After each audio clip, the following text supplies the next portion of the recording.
Hello everybody and welcome back to another episode of Microsoft Flight Simulator, and today we continue our mission Battle of the Twins to determine what the best twin engine is currently in Microsoft Flight Simulator, and today we will continue that battle with none other than the FlySimware Cessna 414.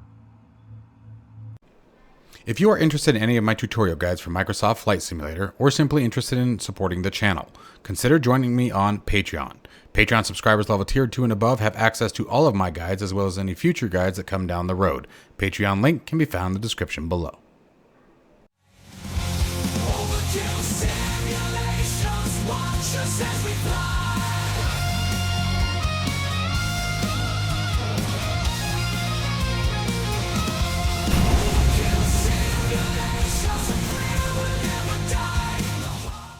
All right, my friends, welcome back. So as I said, today we are continuing our battle, the twin engines.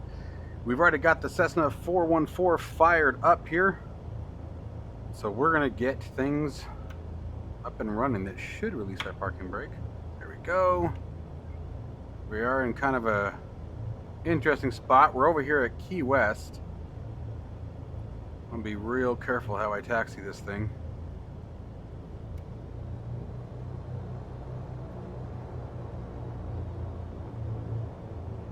This is...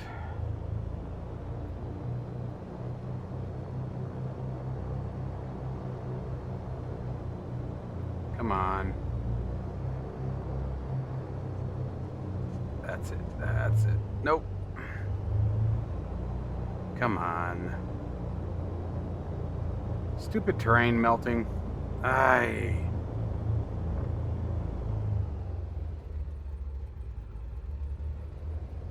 gotta see if we can come up with some creative way to back this thing up. Ah, Microsoft, you kill me, man. Alright, where's my mouse? There it is. Do I have anything? We can try pushback. Manual pushback. Let's see how this goes. There we go. That'll work. Good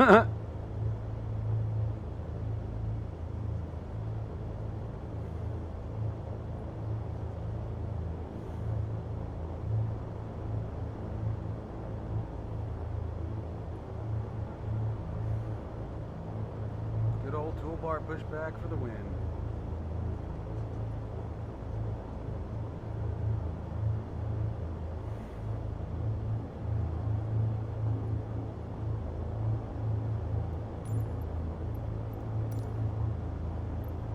Alright, that's all we needed. Let's fly. So the Cessna 414 from FlySimware is an absolutely fantastic aircraft. It's extremely complex, has a lot of features that are very realistic, my understanding, to the real aircraft. Been following this one for a long time, even before its release, and then when it finally released, it was a real battle. So the cool thing about this one is it's going to be, and the reason why I picked this right after the 310 is because this one came out, I think, just before the 310 did, and there was quite the debate for a long time on which one of these two was better. Now, the thing that I'll give FlySimware is they are probably one of the best, if not the best, with updates. They are constantly updating their aircraft, It's an ever-going thing. Just about the time that you think you've got the latest release of it, you don't. They've really done a fantastic job keeping up with that. I really want to know why my altimeter isn't working. That's annoying me. Oh, hey, speaking of items,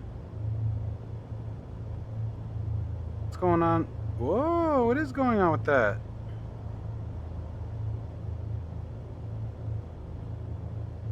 Oh, you know what? I'll bet I know what's happening here. I'll bet you Windows did it to me again. We're just going to fly today without the transponder. What it does...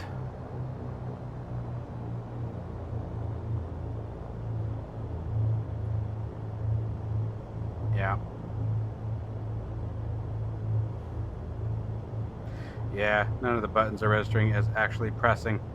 So what it actually does is every time my computer restarts, and none of these screens have changed positions, nothing like that, Windows just decides that it's not a touchscreen anymore. I have to, every time I reboot my machine, I have to tell it once again that this is a damn touchscreen. Alright, let's get landing lights turned on. Make sure we don't have any flaps.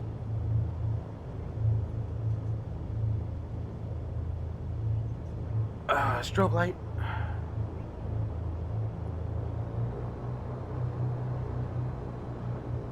But this aircraft handles extremely well. Again, it is constantly being updated. The number of updates that FlySimware has put out for this aircraft, there was 324, and the Learjet is impressive. All right, I think we're good. Let's rock and roll.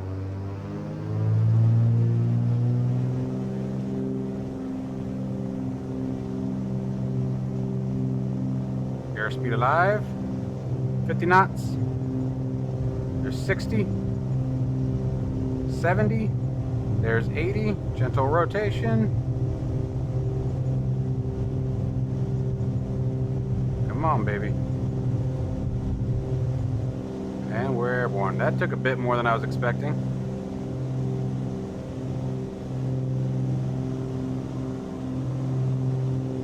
Beautiful climb out.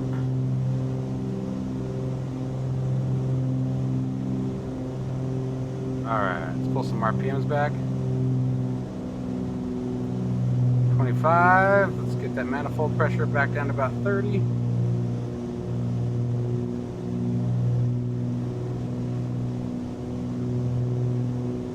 Start trimming it for climb out.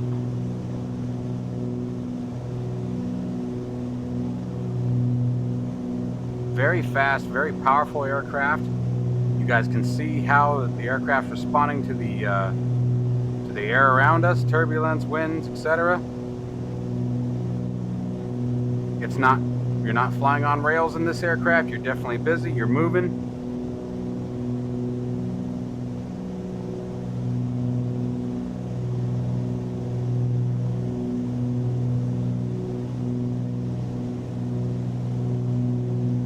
Sound on the 414 is perfect. Got a really high powered sound to it. It's one of my favorite ones on throttle up. You start throttling this aircraft out and it gets you, man. It's like one of those, like, here we go. Landing lights off, taxi light off, cleared 1,000 feet. Whoa, getting a little bumpy. Whoa, a lot of bumpy. Like I said, it's a busy plane.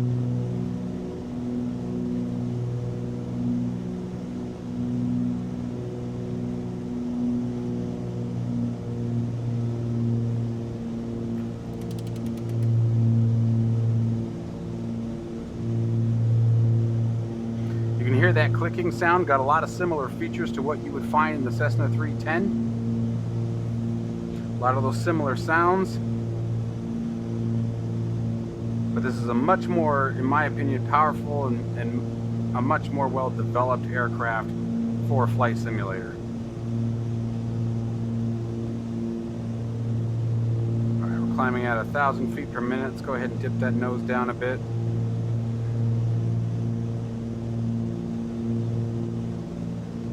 Keep trimming down. Let's go take a quick flight around the island. The textures in the FlySimware aircraft are all fantastic. The thing I like about the textures and the way they do it in FlySimware is a lot of their aircraft are older aircraft, right? You have the 414, the Learjet 35, the 324. So they're older aircraft, and you can sort of feel that with their texturing style. Their texturing styles are still gorgeous. The paint schemes are gorgeous. They have a ton of different livery options that come with their aircraft. But you really get a nice sense of feel for the aircraft. The other real cool thing is they have different variants of the aircraft. Now, what's a little bit different between them and some of the other aircraft is, for example, when I chose the GNS 530, I did that from the livery models, not from inside the cockpit. So I don't believe from inside the cockpit there's any way to change your avionics suite. You go into your liveries and you decide which aircraft version you want to fly from there. But it's definitely, this is a lot of fun. Oh God, I never put the gear up. Nice. Oops, that's kind of a critical piece, isn't it? I was wondering where the drag was coming from. Oopsies. Got to talking so much. Wow. We are busy in the air today. Man, that right wing keeps wanting to dip like crazy. So it is very bumpy today, as you guys can see. And I love these kind of aircraft. You know, that's the real drag about Coronado. You know, the thing about Coronado, Tortilla, however you want to say it, I get corrected almost on every single video. Someone's like, it's Coronado, it's Coronado, it's Carnito. Like, come on, stop it. Like, tomato, it's the plane. The sad thing about them is their aircraft don't tend to be anywhere near like what you would find with either Milvids or Blackbird simulations now. Cessna or the Cessna Fly Simware, you know, Black Square, you know. But the thing that I will give them is their aircraft are always really gorgeous. They have very gorgeous aircraft. Their texturing is always very pretty. I mean, pretty is, but damn, dude, we are getting effed up here. Wow. That should make our landing interesting. Hey, isn't that an airstrip right in front of us? Isn't that the actual Key West? We're gonna go check that one out. Dude, I am struggling just to keep her nose level. So this is one of the things that I like about these aircraft, and I think this is part of why I also prefer general aviation in general over commercial. You're busier. I just feel like you're busier. You learn a lot more. Damn, dude, we are getting kicked around. And this is the one experience that I have had with the Cessna 414 over any other aircraft in the sim. None of this feels unnatural. It feels like, okay, this is just the kind of weather I'm flying. And I've never gotten, and this is not to say anybody else does a bad job by any means, but I've never received that sensation that I get from flying this particular aircraft as much as I do with this aircraft, in any other aircraft. This aircraft, you guys are seeing it, man. You're always busy. You know, if there's weather and you're flying this particular aircraft, the 414, you're gonna know it, man. Like, damn, we are just getting beat. It keeps kicking that nose up, puts us into a climb.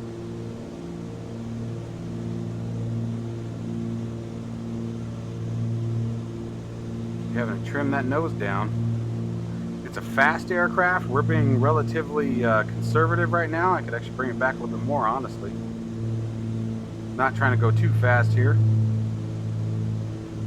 But this is a great aircraft to get you rolling into the higher detail twin engines. You know, I think it's one of the more temperamental aircraft in the sim. As you guys are seeing, it is very hands-on. It is a very busy plane. Now it has autopilot, but I don't feel like using the autopilots in any of these little demonstrations here or these comparisons is a fair comparison at that point. The idea is which of the twin engines in Microsoft Flight Simulator is the best, and the only way to truly determine that, in my opinion, is to be hands-on through the entire flight. Like, which aircraft is truly flying the best, not which aircraft has the autopilot that will fly it the best for you. You know, and so we're really trying to iron that out here. And this aircraft, man, now I'm diving. This aircraft is definitely giving me a run for my money up here. And I love it. I absolutely love this plane. This is definitely one of my favorites by far. Man, we just keep getting back into that nose high. I'm trying to find my horizon line. I'm really trying to get better about not using the VSI. I am very reliant on the VSI. I'm constantly looking at the VSI. And I'm trying to learn to just use it as a reference and then find my relative horizon line and keep my aircraft where I want it to be, right? Like right now we're looking pretty good here. It looks like we're in about a 10-foot descent, give or take, so nothing crazy. Getting a little bit better with this. But like, you want to see me screw it all up, here's where we mess it up, is where I start making my turns. I usually end up pulling a little too much.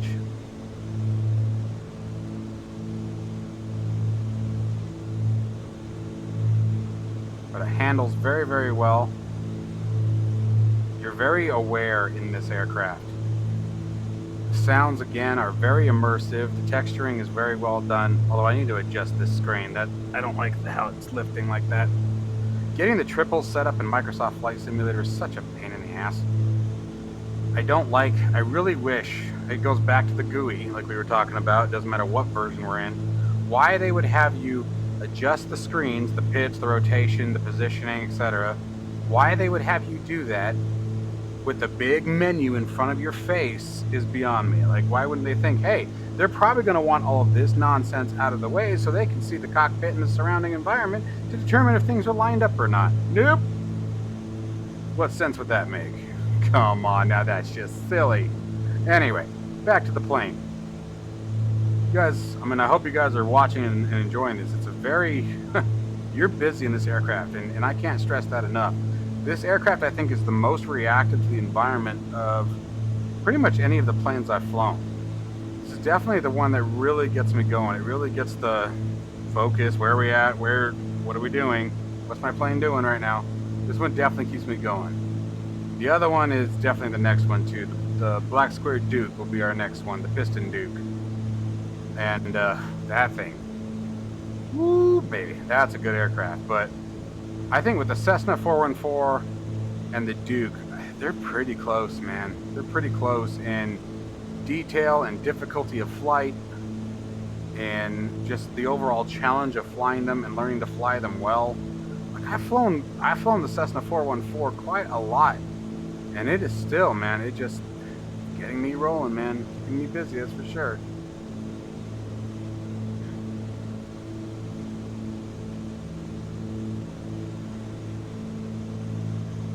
But what's nice about this plane is the feel of it. It doesn't feel cheap, it feels very well simulated. You can feel the environment, again, quote unquote, right? We're on a 2D simulator right now. I don't even have the motion pit turned on. But by the way, you want a good motion pit, guys? DOF Reality H3, this thing is fantastic. Perfect for flight simulation. Oh, you did not. Seriously? Chase plane? Yeah, that's what that was. That was chase plane. I'm wondering if that's a bug. Shouldn't be doing that while I'm actively engaged in the controls, so I'll have to disable that. There's a way to turn that part off. The idea behind it is for commercial flight, or even like just when you're up at cruise, you got the autopilot locked in. If the controls and everything are idle for X amount of time, it's supposed to do that.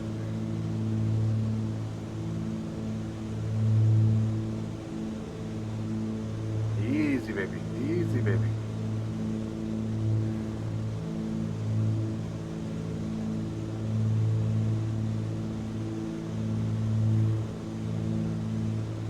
But this is a great plane if you guys want, you know, a decent cruising aircraft. You know, something that's gonna, you know, find yourself between, I don't know, 200 and 400 miles of flight. You know, this is a great plane to take a flight like that in. It's fast, it's fun, goes high. Damn. The autopilot does function perfectly fine. Like, I think I decided what I'm going to map these to. I'm going to map one to, I think,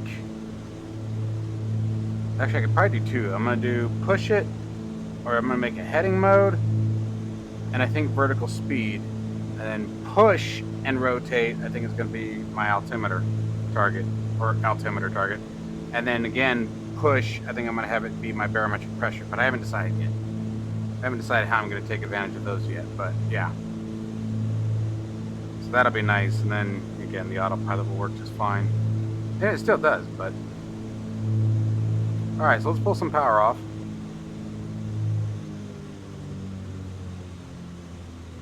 And again, you can really hear those engines start to wind down. Sound is fantastic. Try to maintain about 500 feet per minute. Start getting us back down.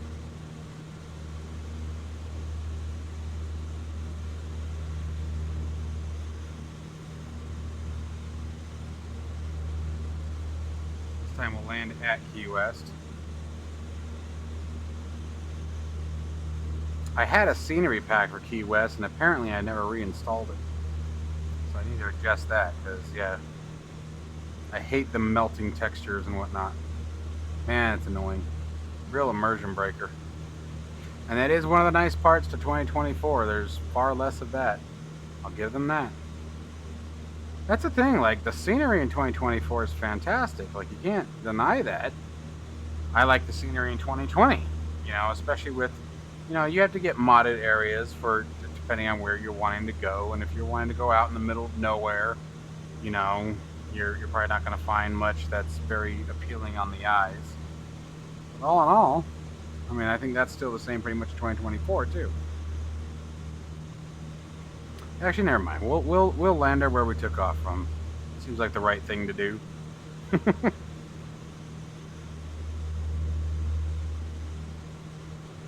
This aircraft is a bit easier to land, I find. It's quite a bit easier to control its speed.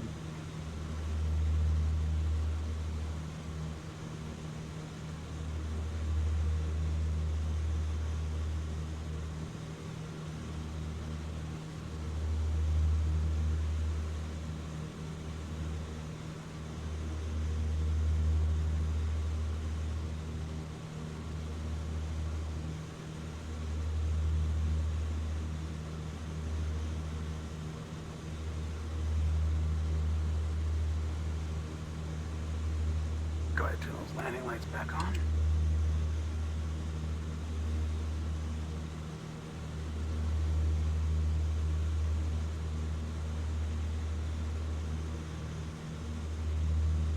I mean, you really can't go wrong with any of the aircraft that I've got in this competition here going. And it's not to say that they are the only ones that are the best, but it's definitely up there, man. I do believe these are the top 3 for twin engines, definitely. Don't forget, guys, to join the Discord. Link to that is down in the description below. And don't forget to put your vote in down below on what you feel of the Cessna 414, especially if you own it. If you don't own it, I highly recommend you pick it up. Wonderful plane.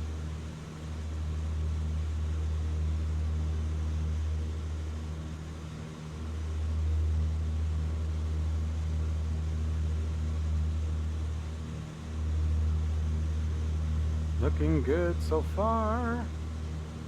Basically gonna go right about to the end of the island here. Whoa. I think that a little fast.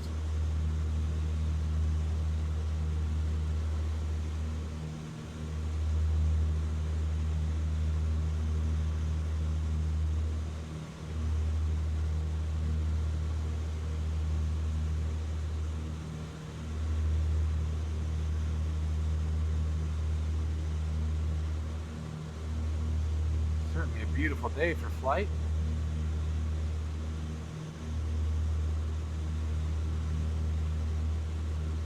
Alright, what's our airspeed? We're right on. Whoa, nice little bump.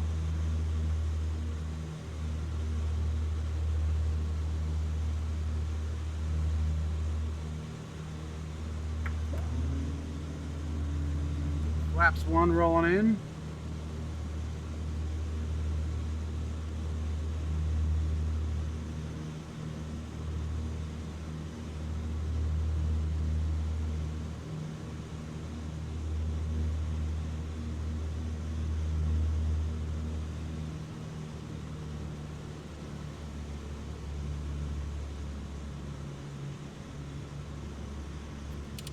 Make sure to full rich.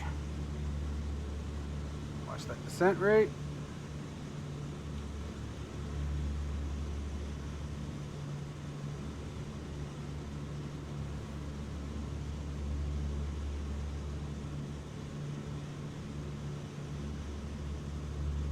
Eyes on the field. 100 knots, gears down.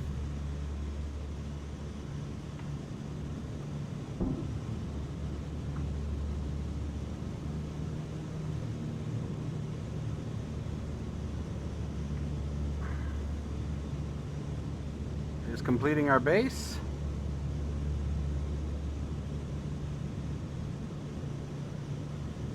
Start final.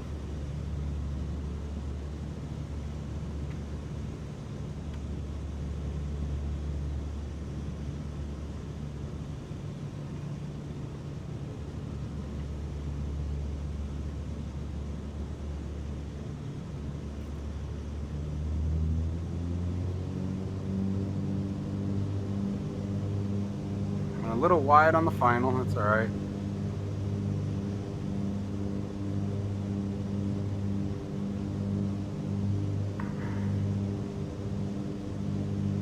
We'll fix it, right?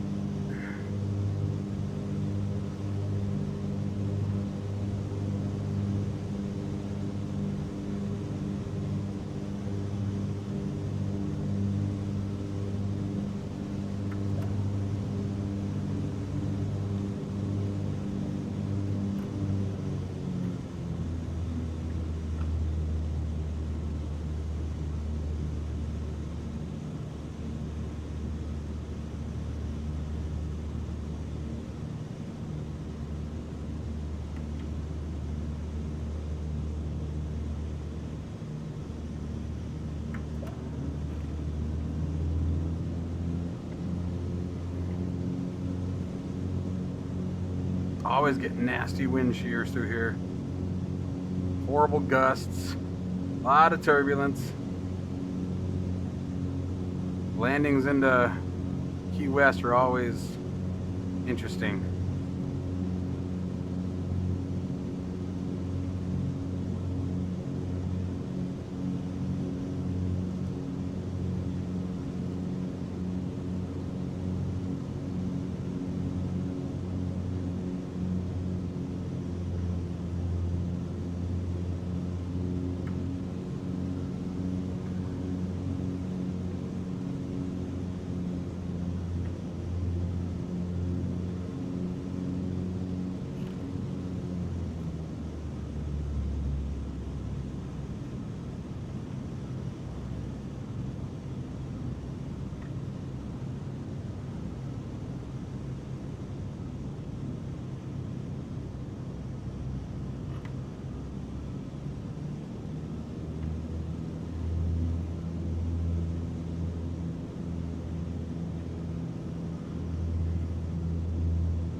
Come on, baby.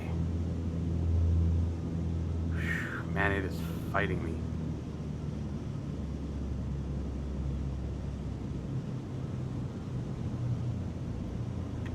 She is fighting me.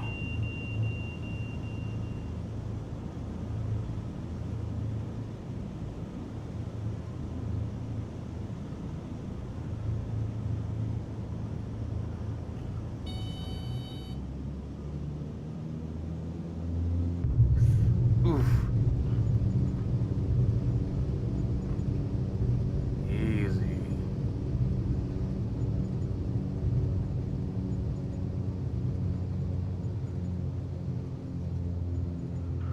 Whew. Not too bad.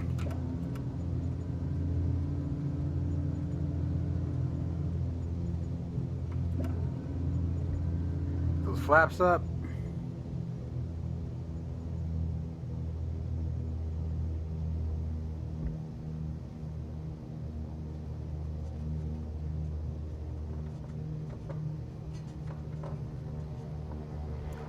Clear the runway.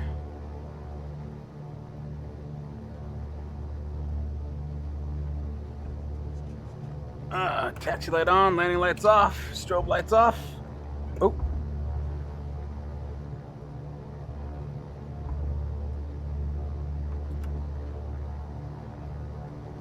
Last segment of flaps up. Trim for taxi. Or mix.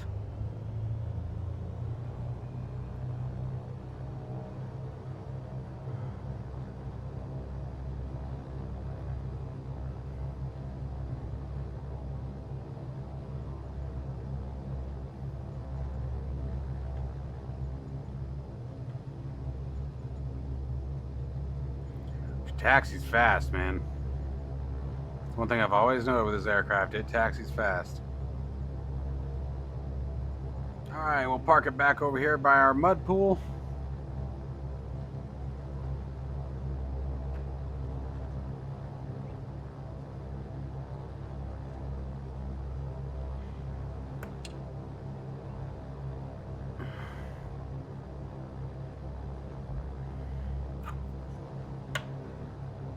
All right, parking brake set. Nav lights off, beacon lights off. Pull that mixture back.